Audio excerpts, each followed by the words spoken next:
Assalamualaikum warahmatullahi wabarakatuh. Alhamdulillah wassalatu wassalamu ala Rasulillah Nabiyyina Muhammadin ibni Abdillah wa ala alihi wa sahbihi wa mawalah, la hawla wa la quwata illa billah. A'udzu billahi minasyaitonir rajim. Bismillahirrahmanirrahim. Hal ata 'alal insani hinum minad dahr lam yakun syai'am mazkura. Inna khalaqnal insana min nutfatin amsyaj nabtalih faja'alnahu sami'an basira. Inna hadainahu sabil imma syakiran wa imma kafura. Shadaqallahul azim. Bapak-bapak, ibu-ibu, para pemuda, remaja, anak-anak kami, umumnya jamaah salat zuhur Masjid Al-Muhajir, Masjid Syekh Masir Raya Syekh Ahmad Khatib Al-Minangkabawi, Sumatera Barat, karramakumullah. Ayat yang kita bacakan di penghujung muqaddimah pengajian singkat tadi adalah ayat pertama dan sampai ketiga surat Ad-Dahr atau surat Al-Insan. Yang populer nama surat itu surat Al-Insan atau surat Ad-Dahri. Fashohahnya sebenarnya surat Ad-Dahr. Tapi kalau dibaca dengan surat Ad-Dahri tidaklah salah. Masih terpenuhi hukum tajwid ketika berwakaf di akhir satu kata dalam teks Arab. Idealnya memang surat Ad-Dahr, haknya mati, roknya juga mati. Kebiasaan dalam tata bahasa Arab, ketika bertemu dua yang mati, maka diberi harkatul kasrah, diberi harkat di bawah, namanya harkatut takhallus, untuk penyelamat. Makanya benar juga kalau dibaca dengan surat Ad-Dahri, surat Ad-Dahri. Yang terhormat, surat Al-Insan atau surat Ad-Dahr ini termasuk populer di kalangan minimal sebagian kaum mukminin, khususnya yang sering melaksanakan ibadah sholat berjamaah di masjid, terutama sholat subuh di hari Jumat.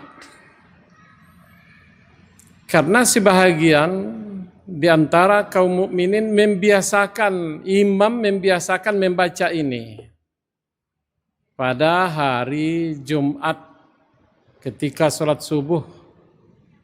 Surat Ad-Dahri ini pasangan dari surat As-Sajdah. Nabi memang biasa membaca itu, tapi tidak selalu. Biasa membaca di sholat subuh hari Jumat itu pada rakaat pertama surat As-Sajdah. Pada rakaat kedua surat Ad-Dahr atau Ad-Dahri atau surat Al-Insan. Makanya populer.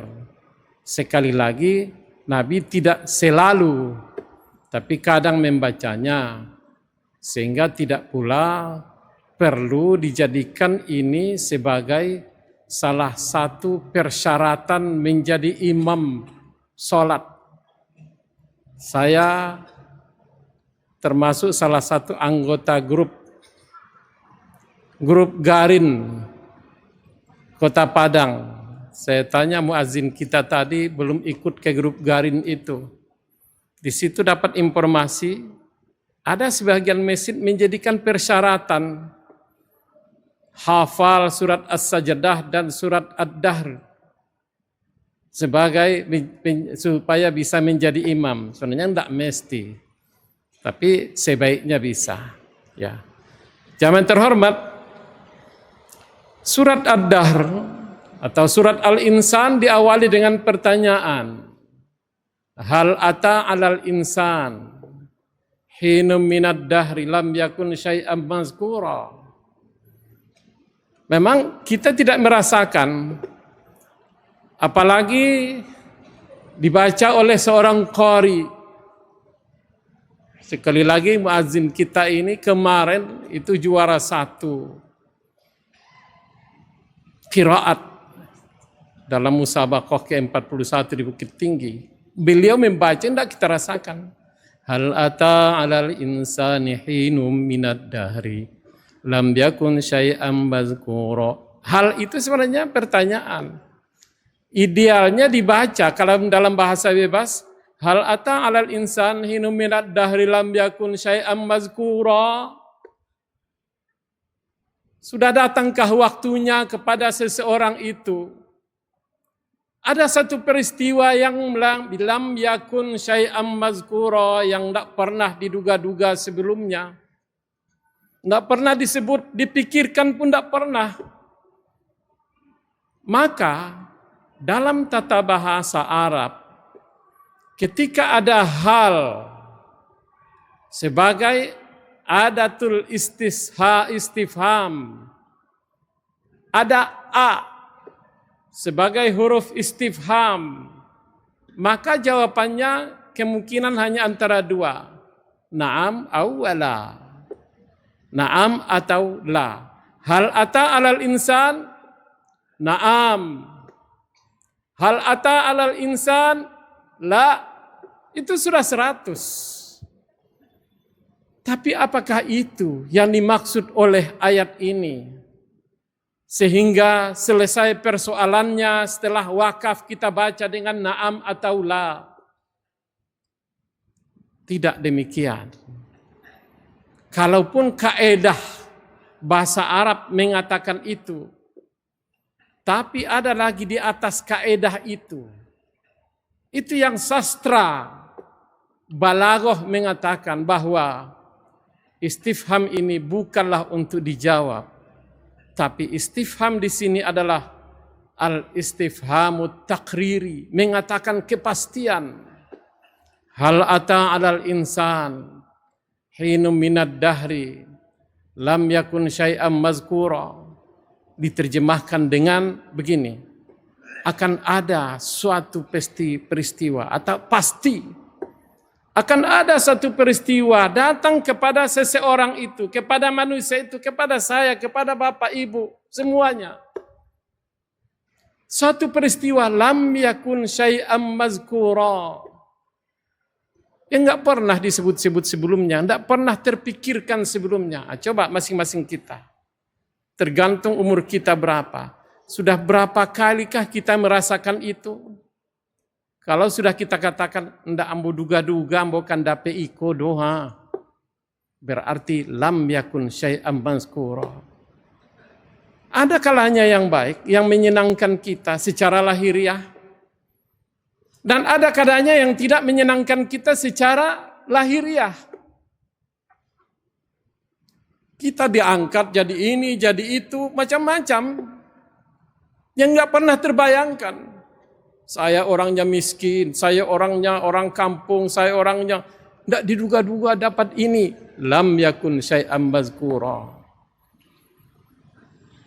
Atau sebaliknya, Teman saya mengatakan kepada saya, maaf, orang Agam, ya maaf lagi, orang Palambayan. Kampung beliau di Sibetul. Apa katanya? Dalam bahasa kita, ndak ambu duga-duga kampung ambu akan hilang. Ndak ambu duga-duga kampung ambu akan hilang. Ada masjid di Padang ini, saya ke sana, kok ndak pakai sajadah? Wah, setinggi lutut di siko Ustaz. Air kemarin. Ndak pernah salamoko begitu. Lam yakun syai'am mazkura. Ini terjadi. Kalau kita telusuri semuanya, mungkin kita langsung mengalami, keluarga kita, kerabat kita, teman kita, atasan kita, bawahan kita, sejawat kita. Lam yakun syai'am mazkura. Lalu targetnya apa? Kenapa Allah mengungkapkan itu? Ada ayat ketiga. Imma syakiran wa imma kafura. Setelah dapat yang menguntungkan itu, apakah dia bersyukur?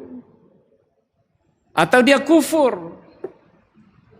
Masing-masing kita yang menilai.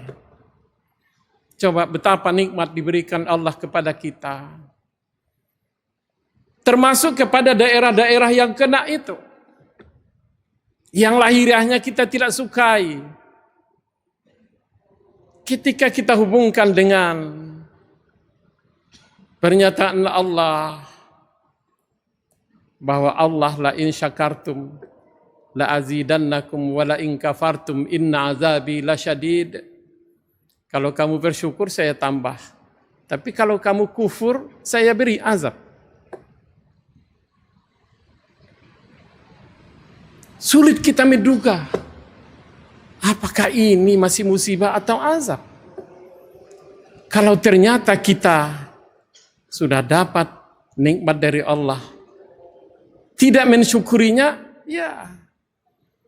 Wala in kafartum inna azabi lasyadid. Jamaah terhormat, berarti apakah ini hanya untuk dibicarakan? Sebenarnya ada hikmah di baliknya. Rabbana ma khalaqta hadza batila. Bagaimana kita bisa menyadari ketika yang bersangkut dengan harta, benda, kekayaan, bagaimana kita supaya tidak memonopoli, tidak mengambil harta itu untuk kita pribadi, tapi di situ ada sedekah, ada zakat, ada urusan-urusan sosial lainnya. Makanya luar biasa pernyataan Allah dalam bentuk pertanyaan ini. Yang finalnya adalah imma syakiran wa imma kafura. Ini yang jadi muhasabah. Apakah kita benar-benar termasuk orang yang bersyukur, termasuk sedang menerima cobaan ini? Atau memang menjadi orang-orang yang kufur, termasuk sedang menerima nikmat-nikmat Allah Subhanahu wa taala.